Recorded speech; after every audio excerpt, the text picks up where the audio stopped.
दोस्तों, हमारे YouTube channel में आप सभी का स्वागत है। एक बहुत प्यारा धमाकेदार नाच गीत लेकर आए आप सबके बीच में भेज रही हूँ। जैसा भी लगेगा कमेंट बॉक्स जरूर बताइएगा। नए हैं तो हमारे चैनल को लाइक सब्सक्राइब जरूर कर लीजिएगा, हमारे वीडियो को शेयर करिएगा और प्यारा प्यारा कमेंट देना। जैसा भी लगेगा नाच गीत कमेंट में बताइएगा। नाच गीत का आनंद एक बार जरूर उठाइएगा। आप लोग गाने चल रही हूँ, आप लोग जरूर सुनिएगा।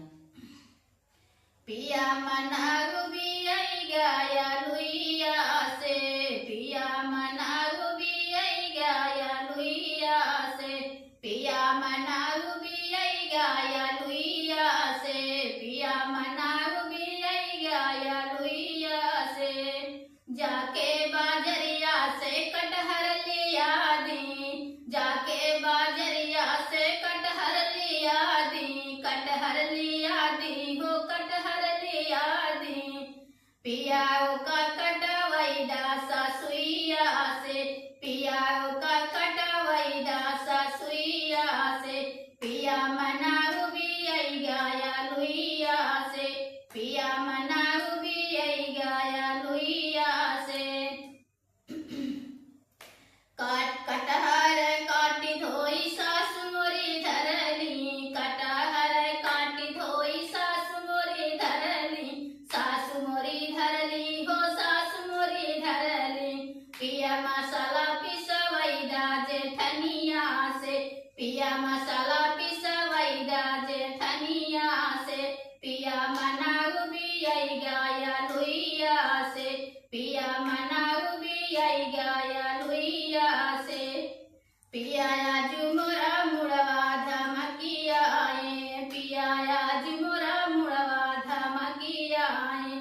पिया सब्जी बनवाईदा नाना दिया से, पिया सब्जी बनवाईदा नाना दिया से। पिया मना गुबी आई गाया लुइया से, पिया मना गुबी आई गाया लुइया से। 10-12 रोटी हो एक खोरा सब्जी, 10-12 रोटी हो एक खोरा सब्जी। पिया भूखिया ना लागई बेमरिया से, पिया भूखिया ना लागई बेमरिया से। 10-12 रोटी हो एक खोरा सब्जी, 10-12 रोटी हो एक खोरा सब्जी।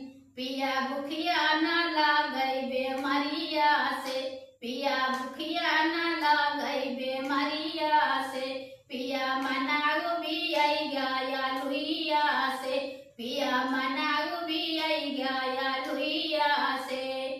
लुइया से हो या लुइया से, या लुइया से। पिया मना गुबी आई गाया लुइया से, पिया मना गुबी आई गाया लुइया से। नमस्कार दोस्तों, जैसे मिलेगा कमेंट में बताइएगा। अगले वीडियो फिर मिलते हैं नए गाने के साथ साथ। तब तक के लिए धन्यवाद।